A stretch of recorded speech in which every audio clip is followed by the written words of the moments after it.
Like a lot, like every day.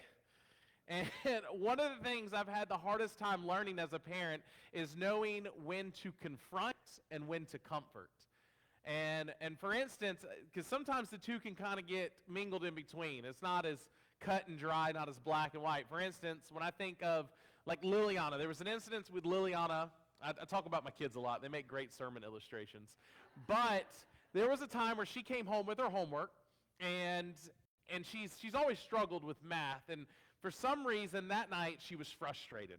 She was frustrated, she was irritable, she was angry. We were trying to explain to her the concept so she could figure out her math problem because she just couldn't grasp it. And every time we would talk to her, you could tell she was just zoned out, like wasn't paying attention to anything we had to say while she was struggling with the things that we were trying to explain to her how to do, which made mom and dad even more frustrated because she wasn't listening to our explanations.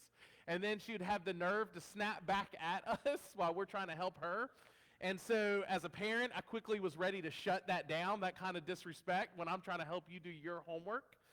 But before I got to my point of wanting to shut her down, I was like, this isn't like her. It's like, yeah, she can carry a little bit of an attitude with her.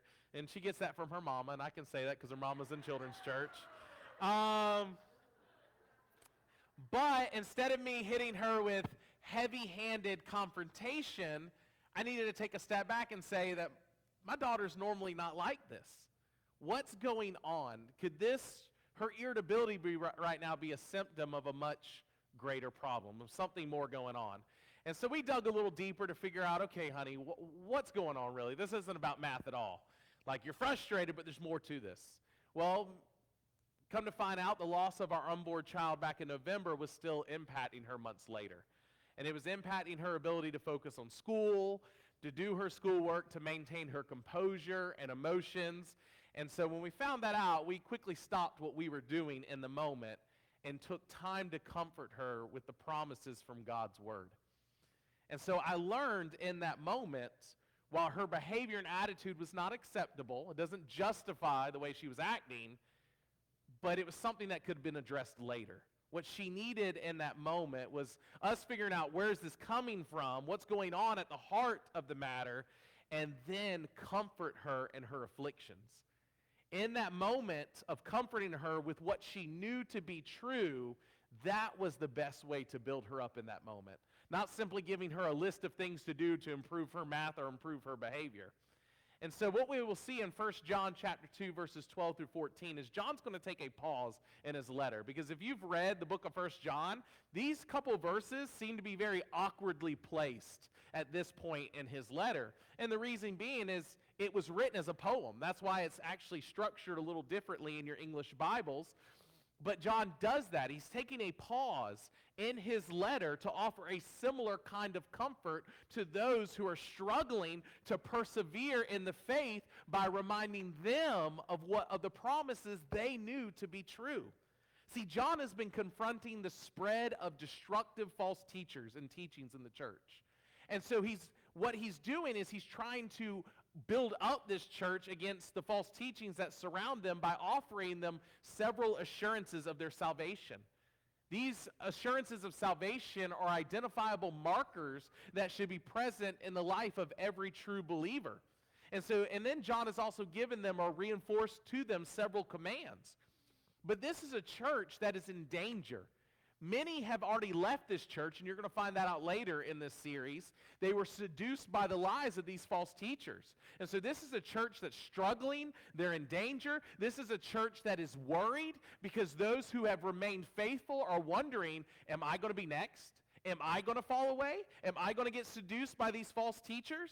This is a church that is ultimately tired, and they're worn out. They have been fighting the good fight against false teachers who have infiltrated their ranks. And so while John must, on one hand, as a pastor, he has to confront the lies, he has to equip his people, he has to remind them of things that they need to do, he has to give them commands of things they should be doing in this letter. Simultaneously, he has to use a little bit of pastoral sensitivity and know when to pause to comfort, to nurture them, to encourage them, to build them up. And so he does this by giving them reminders from the gospel, blessings, reminders of the promises of the gospel so that he can speak to their heart as an encouragement in their battle against sin. And in our daily struggle against sin, temptation, and the deceptions that lie all around us, we can get weary, church. We can get tired. We can get frustrated of hearing the same old stuff in the news and hearing the same stuff around us and the same stuff we have to battle over and over. And yes, there are times when we need a little bit of honest confrontation in our life.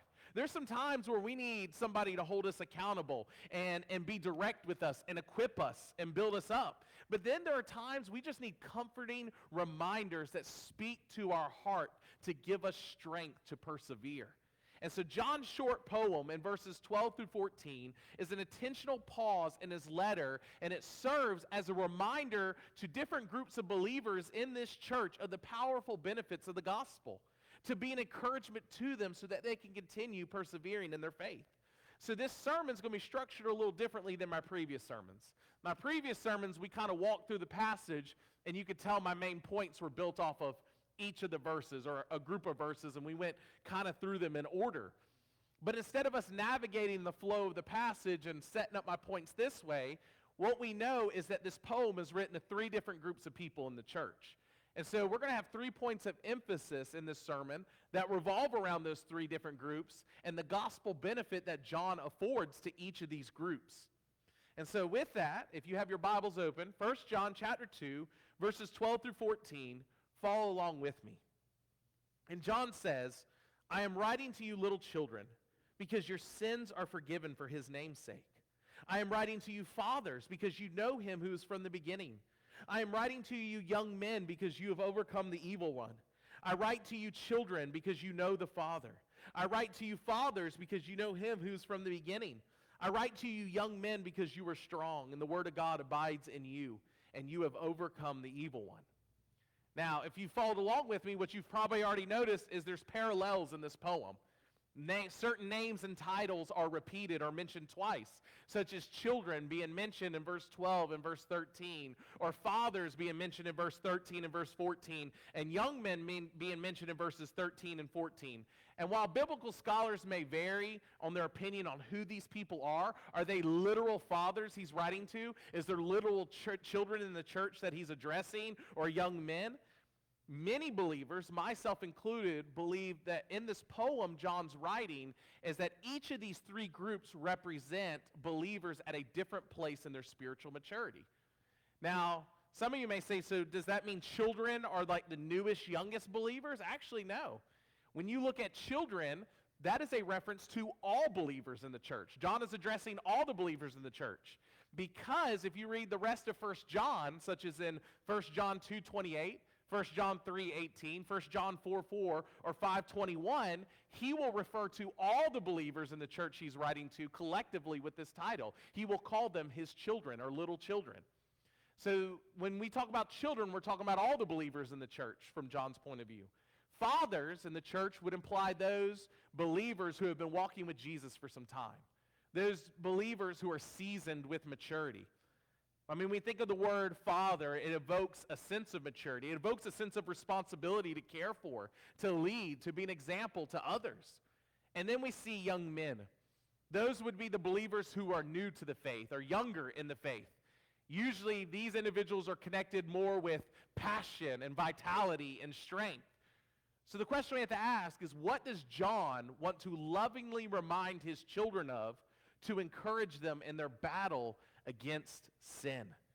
And so the first group he wants to address is the children. It's all believers. And what does he want all believers to remember? That in your battle against sin, so John wants all the believers in the church to know that in your battle against sin, remember what you have in Christ and who you are in Christ. See, John wants to first offer encouragement to all the believers who are in the thick of it. All the believers who are fighting lies and deception and twisting of truth and these attractive false teachings that are surrounding them. So he does this by reminding them of what they have in Christ, what they received when they first came to Christ, what they cannot lose because they are his children, a core benefit of the gospel, which is forgiveness. That because of Jesus and his work alone, the very work that they are clinging faithfully to despite the pressures they face, despite the attacks they face, this very work, which is the gospel itself, that because they can hold fast to this gospel, because they won't compromise the gospel, John is saying they can rest assured that their sins are forgiven. In fact, if they were to leave this gospel behind, like the others around them who have already done that John's going to mention later, and they were to chase after the lies promoted by these false teachers, they wouldn't have that assurance.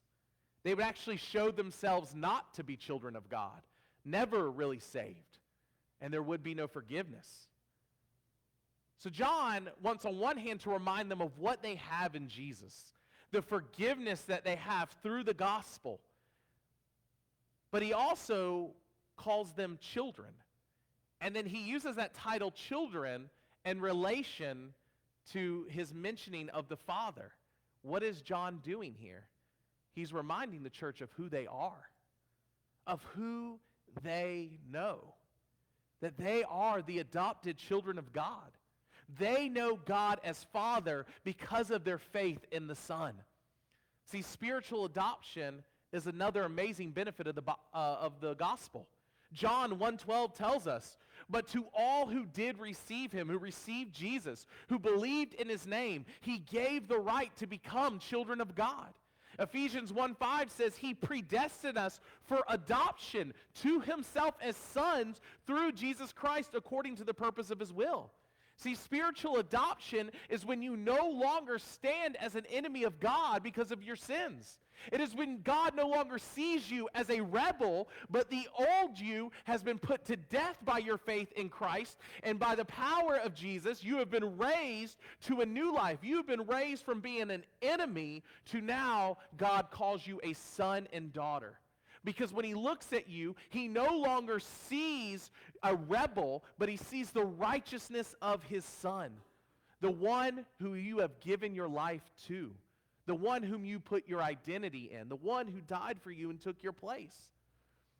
This adoption is a benefit for all believers, regardless of where you're at in your spiritual maturity, whether you're brand new to the faith or you've been walking for Jesus for years. The moment you give your life to Christ, you are adopted into his family. So what John is reminding this church is all of you, because you have persevered in the faith, because you've put your faith in Jesus, you can claim that you truly know the Father, that you are in a relationship with him. You know, I think of so many times of remembering what it means to remember who you are and who you know. Because it's easy, church, is it not, when you're tempted, when you're dealing with conflict, when you feel peer pressure, when you're undergoing afflictions, it's easy to become someone else. It's easy in that moment to go back to your old ways and to your old habits. It's easy to do something that contradicts what you claim to believe. I think we've all been guilty of that at some point, where we undergo something and we act, say, think, or do something that is not becoming of who we're supposed to be in Jesus. And a lot of times, I think about that growing up. When I think about my family, right? How many of y'all growing up have ever heard out of your parents' mouth the phrase, "How many times have I told you I didn't raise you that way?" Right? Like, how many times have you heard that growing up, that your parents raised you a certain way, you know how to act, you know we don't do things like that in this house, or this isn't how this family operates, you know that. How many of y'all have ever heard that from your parents' mouth at some point? Right? Or you've said it yourself as a parent. Because why? Because your parents hopefully have raised you one way, but then what happens? You enter the world, you face life, you face temptations, you face peer pressure, and then you act another way. And so what your parents are trying to do is they're reminding you of who you are, of your upbringing, of your heritage, how your actions represent more than just you. See, we all need to remind ourselves of who we are in Christ every day. Whether we're new in the faith or we've been in the faith for years, we need to remind ourselves every day the basics of the gospel. of our greater identity in Christ, of our adoption as God's children, and all the benefits it entails, reminding ourselves of who we are, of who we know, and what we have in Jesus becomes a powerful deterrent against sin, and it becomes a powerful comfort when we struggle with sin. So, church, when you face the temptation to sin, when you are tempted to respond to a situation or a person that betrays your confession of faith, that betrays your commitment to the gospel in Jesus, what I want you to do in that moment of temptation, church, is simply ask the question, who am I? Am I not a child of the Most High God? Have I not been bought and forgiven by the precious blood of Christ? Have I not been born again and given a new life by the power of the Spirit? Have I not given all of myself, my thoughts, my desires, my emotions, my actions over to Jesus? If you're a believer, the answer to that should be what? Yes. So in that moment of temptation, when you ask yourself that, follow it up with this question. Is what I'm about to do, is what I'm about to think or say, is that something that honors my Heavenly Father and my church family? Or does that bring shame upon the name of Jesus? Is this what a child of God does? Each temptation you face of each day, remind yourself of who you are. But there will be times when you sorrowfully and grievously fall short. There will be times where you fail in your struggle against sin. And it's in those moments that Satan, the accuser, he will try to ground you into the dust of your shame. He will try to paralyze you with regret. In those moments, ask yourself, do my sins define me, or have I been defined by the blood of Christ? Can my sins outweigh God's grace? Can I out-sin his mercy? Has not his blood covered all my sins, past, present, and future? Do I not have a great advocate who stands day by day and lives to make intercession for me? Then what can the accuser throw at me to make me doubt the love of God that is mine through Jesus Christ? What sin of mine could possibly nullify God's grace to me? The answer to that should be nothing. Every failure you make in your sin, you should grieve over your sin. You should hate your sin so that you may turn your back to your sin, but do not remain paralyzed in the shame of your sin, but remember of what you have in Christ alone. So John reminds that to all the believers in the church right now who are struggling in their battle against sin. But then John will turn his attention to the fathers, those who are the more mature believers in the church. And what he wants to remind the mature believers in the church is, in your battle against sin, remember how far God has brought you and the depths that he has taken you. And so John wants to encourage those who've been walking in the faith for some time. And he reminds them that they know God, but this sense of knowing God is not the fact that they have learned more, that they've accumulated more facts about God over years of reading the Bible and going to church. But this idea of knowing in the Greek is knowing God in the deepest sense of a relationship. A relationship that has grown over years of living out their faith and persevering in their faith. These mature believers have experienced their faith refine and deepen as they have learned to trust God and remain faithful to him despite the temptations, the opposition, the suffering, the persecution, and the hardships they faced. So by holding fast to the message that these believers have long known and believed in, despite all the afflictions they may have faced in various seasons of their life, John is reminding these seasoned believers that you will continue in the knowledge of the true God and all the blessings that you will bring. You know God. See, a lot of times we have to remind ourselves that adversity and struggles can often be the seasoning of a mature relationship.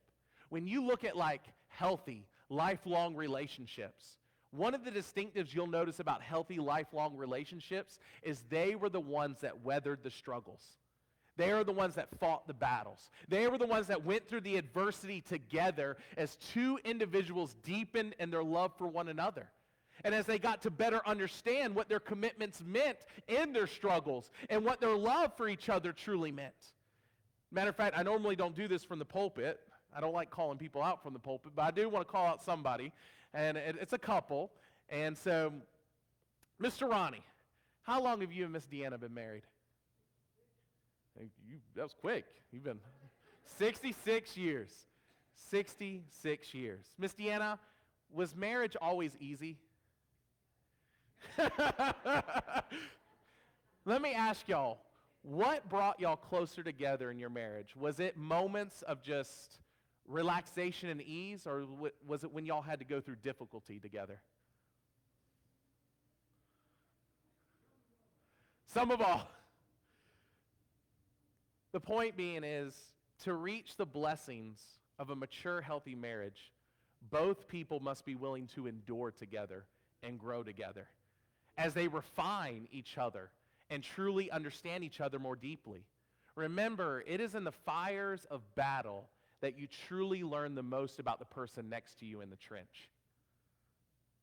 My previous example, of course, is not the exact same when it comes to God, because God is not refining himself. He's perfect. God does not change himself for us because he's perfect. God does not grow in his love for you because God loves you maximally at all times, but God is changing you through the struggles of life when we endure in our relationship with him.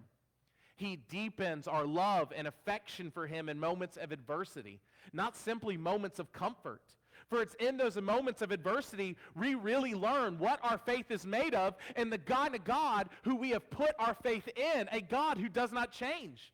And so if he's a God that does not change, the God who refined Moses by leading a stubborn people through the wilderness, a God who refined Jonah in the belly of a great fish, the God who refined Joseph through years of abuse and mistreatment and injustice, the God who refined Daniel in the lion's den, and David on the battlefield, and Abraham as he patiently waited for promises to be fulfilled, this is the same God refining me in all my afflictions today. God doesn't waste anything. It is how we respond that will determine how we will grow. Think about it this way, church. How do I know that God is faithful to all his promises?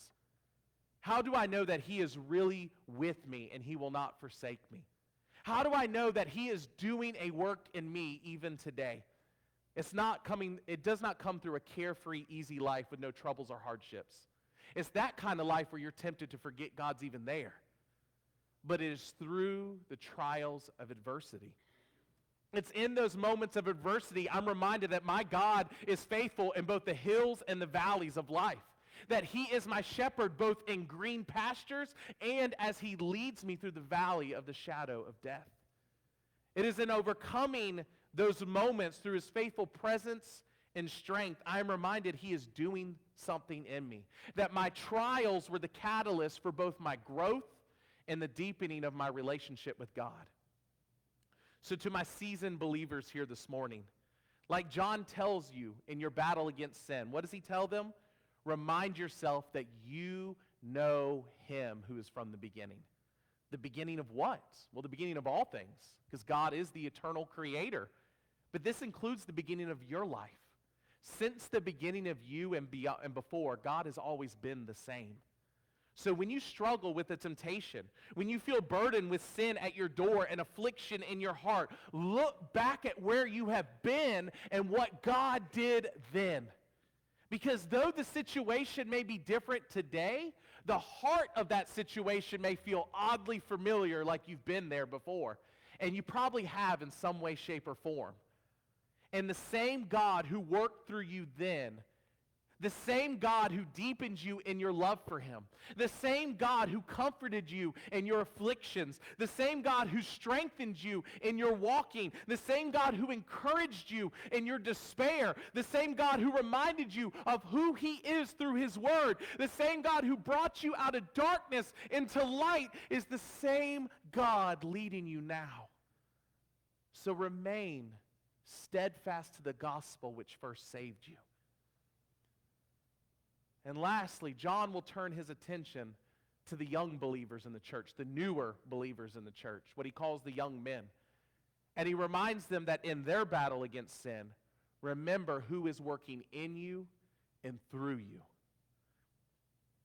He wants to remind these young believers that they have conquered the devil, They have overcome the enemy because though they may be young in the faith, they have remained true to the faith in spite of the false teachers that have tried to pull them away. They have remained steadfast. And to me, that's remarkable because it's normally new believers, those who are young in the faith, that are the easiest to trip up. They're the easiest to get to fall away. They're the easiest to ensnare into false teachings through some things that sound kind of right and with charisma and charm. Because they have yet to be trained up. They have yet to gain experience. They have yet to mature in the spiritual disciplines necessary to resist the world and their former way of life. It's why when we have a new believer, we want plenty of spiritual mentors to pour into them for guidance, accountability, wisdom. But here, according to John, despite the attacks from very convincing and charismatic false teachers, those who have led others astray, if you read the rest of the book of letter of 1 John, you'll find that out. Despite the temptation to abandon the truth for a more convenient lie, these new believers, they have held fast. They have remained strong. They have overcome the evil one because God is at work in them to preserve them till the very end. This group may not have the depths of wisdom and maturity like the fathers, but notice they still have the same ability to overcome the evil one. Why? Because John says the word of God abides in you as well. Thus, our strength does not lie in our own reasoning, and our own experiences, and our own wisdom, and our own personal understanding, and our own maturity or spirituality, but ultimately the power that keeps us and preserves us lies in the message that saved us. So when we come to faith in Christ, what do? We receive the word of God, the gospel. You cannot receive Jesus without receiving the message of Christ. You cannot receive Christ and not receive his word. And it is his word that John says abides in us. It takes up residence in us. It becomes our source of strength. So these newer believers can be confident that God's strength is at work in them right now. It is so tempting, especially working in student ministry and talking with students and even young adults, it's so tempting to think that God is not at work in us right now. That when I get more serious about my faith when I get older, when I gain more understanding about the Bible, then God will be at work in me. And John is saying right here that the word of God abides in them now. That God is at work in them right now, not when they grow up, not when they've learned enough, but the word that they believed upon to be saved is the same word that's at work within them, saving them. I think about the fact that it's very easy to become discouraged when you're new at something. Anybody ever done something new and quit it because you got so discouraged by the new thing you tried? Right? You may have felt too inexperienced. You may have got frustrated by your lack of knowledge. Maybe it was the amount of times you failed and you felt like you were making no progress and there was a lack of results. And it's a lot of times when we're trying something new, we forget the fact that maturity takes time. And experience is forged in perseverance through difficulties and struggles. And one of the things I think about when I think about a time where I almost gave up was my first time ever skiing, like seriously skiing with the youth.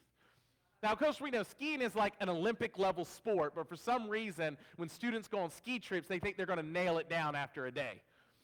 And so I went on my first ever serious ski trip. Was with my youth ministry. I was encouraged by my friends to come, and then my friends left me.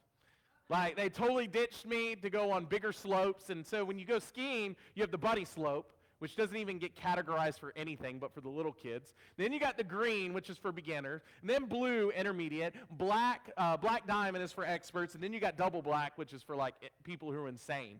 And I was so terrible at skiing, I couldn't even get down the bunny slope without falling. I busted my butt.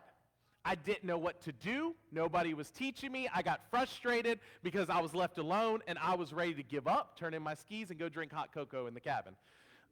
But that would have been like 3 days of that. I would have lost my mind. But then came Travis. Travis was one of our youth leaders at the time. He was a master at skiing, an expert, because he grew up in the mountains and he went to school in West Virginia. And he was the guy who came on the ski trip and brought his own custom-made skis. And I would see him shoot down the black diamonds as we were looking down at the hill watching him, just amazed. This guy had a passion for skiing. Now, when you're new at something and you're ready to give up, the best encouragement you can receive is someone who actually knows what they're doing, coming alongside you and helping you grow. And so Travis came alongside me. I was a noob who knew nothing. And so he took his time from the enjoyment of the black diamonds and the double black diamonds to come down to poor old me on the bunny slopes. But in that time, he taught me everything he knew. But his style of teaching wasn't like, hey, man, I just told you everything. You're not getting it. Listen, just keep practicing. You'll be fine. And then he ditched me. No, he got with me on the lift. He went down the greens with me. He spent the next 2 days everywhere I went, he went. Everywhere he went, I went. And he showed me what to do. He encouraged me. He knew when to push me. Did I still bust my butt? Oh, yeah, a lot. I had a lot of bruises when I got home. But by the end of that trip, on the last day, I was able to go down blues all by myself, the intermediates. And what I wanted to end up quit doing, I ended up loving. And today, I still enjoy skiing. The last trip I went on, I was able to go down Black Diamonds, which is not a big deal on the East Coast. Not like if you go up to Colorado. That's on a whole different level up there. But I was still kind of proud of that. I ate it pretty hard, but that's a different story for another day. But the point I'm getting at is a lot of times new Christians can become quickly discouraged by their failures.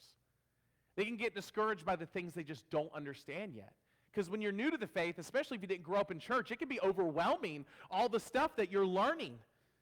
And what you end up happening is some will walk away from the faith because they realize they never wanted Jesus in the first place.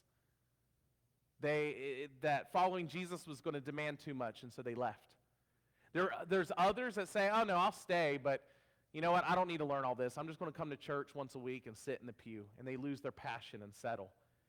And then there are some, by the grace of God, that will endure and persevere, experiencing their love for God grow, deepen, and mature.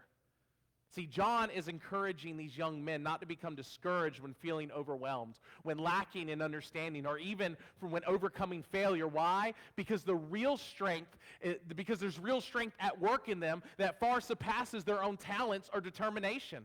They don't have merely somebody working alongside them like I did on the ski slopes. They have someone working in them and through them with a supernatural strength.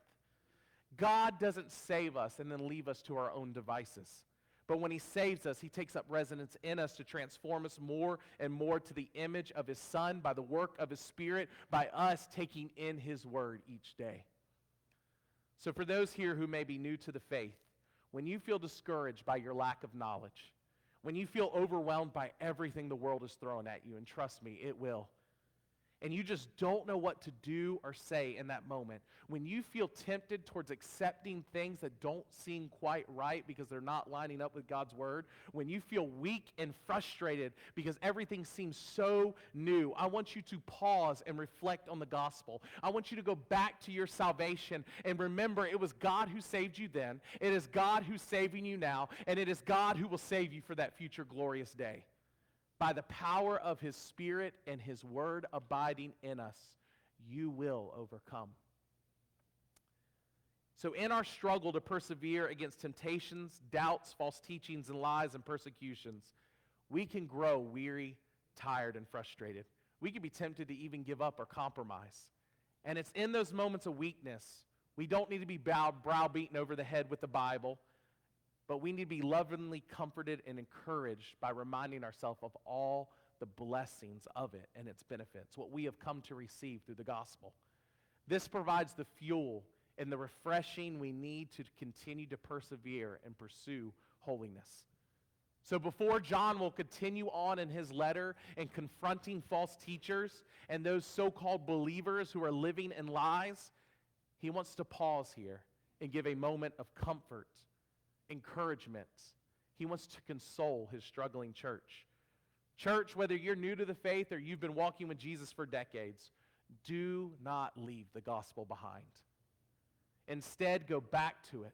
Find strength and comfort in it in your time of need. Constantly remind yourself of who you are and the forgiveness you have in Christ, of what God has done in your life and where he has brought you today, and the power that is worked in and through you that not even the gates of hell can overcome.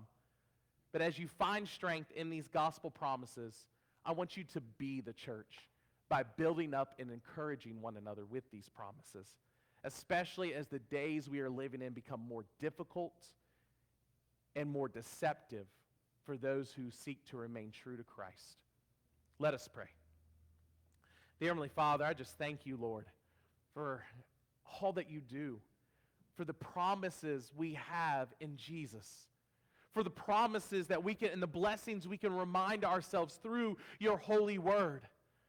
God, I want to thank you for who you have made us to be through your Son Jesus, of the forgiveness you have given us by your blood, of the power at work in and through us to make us more holy, to make us more into your image, so that we may go out and proclaim this gospel message, this good news of what you have brought us through and how you were faithful then and you are faithful today. God, use this church for your glory. Remind us more and more of every day of the promises that we have in you. In Jesus' name, amen.